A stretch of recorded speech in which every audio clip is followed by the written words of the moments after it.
Hey, welcome to Big Purpose Mastermind. So excited for our session today. We're going to have a lot of fun. Yes, it is Marie Forleo week. It is day 5 of Marie Forleo week. We've had a fantastic week. It's been amazing. We're going to recap a little bit of that. But first, if this is your first time here, if you're wondering what this is about, this is for anyone who feels they have a purpose, a cause, a mission, a calling, something, a life's work, something that is greater than themselves, that they're trying to figure out, how do I do this? And what we do is we look at some of those masters of influence who are getting their voice out, they're getting their voice heard, they're getting their message out, and we're looking at some of the things that they're doing so that maybe we have some ideas on how we can fully live our purpose. So if you are somebody that does have a big calling in life to do, this session is for you. This series is for you. So with that, I'm going to just really quickly, I'm going to really quickly recap a little bit of Marie Forleo week, and then I want to jump into just a little bit of teaching stuff. So the first thing, whoops, have that out of order. Okay, have this out of order just a little bit for you. But throughout the week, we have done Marie Forleo week. We've looked at we've used her as a case study for great transformation, for how we can show up and live as who we really are. Now, on day 1, we talked about her origin story, where she started out. And what's really fun is to see the beginning of her Marie TV show and how it was just her on a couch, just talking. And it wasn't great, but it's fantastic now. And so it just gives you this idea that you can start now. You can, without great technology or anything like that, you can absolutely begin. Actually, this is what we're talking on today, clarity on who she's serving. We talked about on one of the other days on her innovative video strategies, how she's using video to accomplish her big purpose. Day 2, so Tuesday, was on overcoming obstacles. And if you missed any of these, just go to schoolofhumanity.tv and you will find all of the past episodes there. So absolutely free, schoolofhumanity.tv. You can find other great people like Meg Johnson, Les Brown, right there at schoolofhumanity.tv.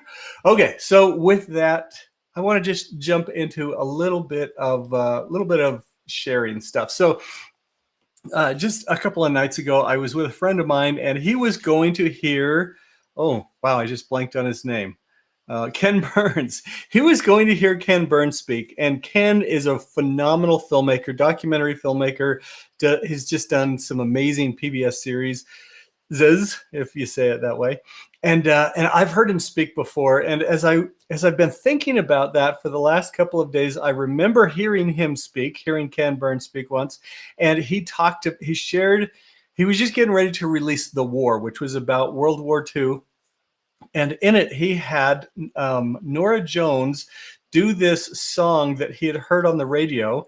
And as he shared that, that just really connected with me. And I thought I'd share that with you too. So it's called American Anthem. Norah Jones sings this. And so let me just share what that says. She says, "What shall be our legacy? What will our children say? Let them say of me, I was one who believed in sharing the blessings I received. Let me know in my heart when my days are through. America, America, I gave my best to you." Now because if you have that craving in your heart, you have that voice in the back of your head that says you were meant for more, you have more to give, you have talents and experiences, things that you can offer the world. I hope it will be said of you that you did go beyond and share what you had, whether it's for America, whether it's for the world, whether it's for just your family.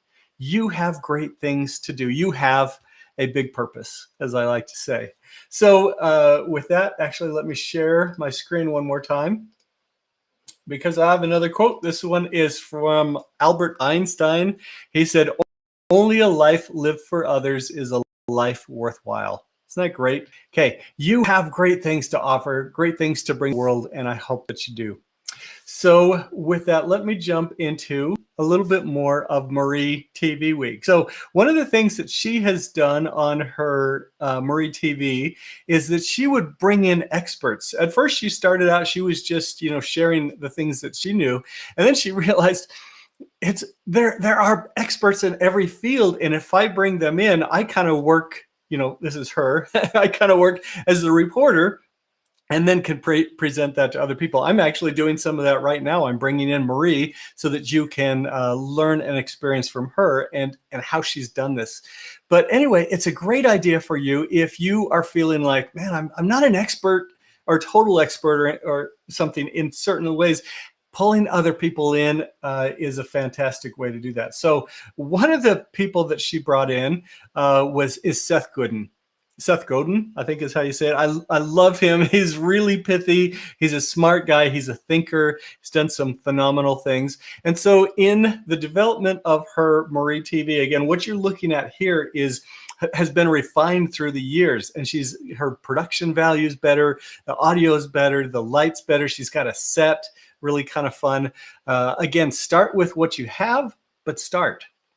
Okay, so with that, let me turn up my volume, and then let's listen to a little bit of what Marie and Seth talk about here. And I think it'll be helpful for you with where you're at. How do you believe you're going to succeed in the large? I don't think we can say this enough, quite frankly, because when we do an exercise in B-School about ideal customer avatar, and I'm having people just imagine for a moment, just a single person, people freak out. Yep. They're like, it's so much resistance, but I want to serve everyone. And I feel like this is a slightly different angle. It's like, look, forget about tens of thousands or millions. What about the first 10? Exactly. Yes. Exactly. So one of my, I don't remember many of my. Okay, so I'm just going to pause right there. So if you have been struggling with that, who is my audience challenge? Who am I really serving? And sometimes that's really frustrating. I know I went for years going, well, who exactly am I helping? What are my gifts and talents helping? As far as like clarity on your audience. Now, one of the things that they talk about here is they help you just really define that down to a single person or to 10 people. And Seth's got some great ideas here that if you think like this, it'll help you get over those blocks that are preventing you from getting your message out. Yeah, it happens daily. But there's one I go called First 10. And what I say to people who say, how am I going to get the word out? Is I say, do you know 10 people? Are there 10 people who trust you? Are there 10 people who will try? And everyone says yes. I said, so when you bring your work to them, do they say thank you and move on? Or do they insist on telling other people? Because if they insist on telling other people, you're set. And if they don't, then you need to make better work or find the right 10 people. Those are the only options. Okay, finding the right 10 people. Isn't that a great idea? If you are focused on just serving 10 people well, and you find the right people, they're going to resonate with you. They're going to connect with you. This is breakthrough information. Getting clarity on who it is that you're serving just makes such a huge difference. Marie got clarity pretty early that she is serving primarily women, but those that want to build a life and a business that they love. And that's at the end of every one of her shows. You can't buy your way to mass anymore. You used to be able to. It's gone. So on that tip, I want to turn. Actually, I'm just going to jump ahead. That was a great idea. I love that. There's something else that can be helpful to you. And this is talking a little bit about that critic, because you're going to run into this challenge quite a bit. So let's see. We're going to 17, 21. Right around here, because you're going to have this inner critic or this outer critic of people that don't resonate with you. Seth talked about find your 10, and if they're not the right 10, you move on and you find another 10. But you may find people who just totally don't dig what you're doing, and that can either shut you down or you can learn from it. So let's listen to this advice. 1,000 reviews, and 12% of them are 1 star. 1 star. Worst book I ever read. Worst book I ever read. Said to the author who made more money as an author than anyone in history. This is the worst book I ever read. They're talking about Harry Potter. We need to all remember J.K. Rowling. Do you still, and I don't know because I don't plan to, do you still not read reviews on Amazon? Zero. People need to hear it. Okay, so I'm sorry, I kind of chopped that a little bit, but they were talking about, having those people that criticize you and how do you shut that down. And they talked about J.K. Rowling, and she had like 21,000 reviews on her first book of Harry Potter, and 12% of them were 1-star reviews. Seth says, hey, this was the worst book I ever read, and they said that to the woman who made more money writing fiction stories than anybody else. So you don't need to serve everyone. You don't need to be loved by everyone. You just need to find those people that really resonate with you, and you start with 10. And then you can expand that out to 50 and then 100, and then you get to your 1,000. And if you can honestly, truly serve 1,000 people directly and well, you've got a thriving online business.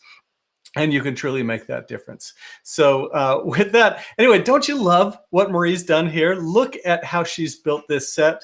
Look how comfortable and casual it is. She's got some couches there with throw pillows, and it just looks and feels like they're having a conversation. And then she invites us into it with the different camera angles. We're able to focus on each one of them. We're able to get pretty close to them. Okay, these are remarkable things that she's done as she's built her team, filmmakers and all sorts of people that help put this together. You can do this too, and you can start small. Again, if you missed any of the previous episodes with Marie, you're really going to want to watch where she started out. Okay, go to schoolofhumanity.tv and you get free access into this, the library, basically, and you'll be able to hear where she started and what some of her challenges were. So anyway, I hope that you start. I hope that you start living your purpose. If you feel like you have a calling, a mission, this life's work to accomplish, you can absolutely do that. And using the tools of media, using the tools of self-recorded video, you're able to truly connect with people because they can look in your eyes, they can hear the sincerity of your voice, and they're going to resonate with you when you find the right 10 people. And that's really all you need to do is get clarity on who it is you're serving. And when you have that clarity, then show up as you are. I will show you one more quick slide. When you show up as that trusted source, you can use video to serve, to sell, and to scale. You can make a remarkable difference, and it's all within your power. I hope that you do that. I hope that this session was good for you, and that if there are other things that you would like to, that you could learn from Marie, hop into the archives, schoolofhumanity.tv, and you'll be able to catch all of those. I'll see you next week.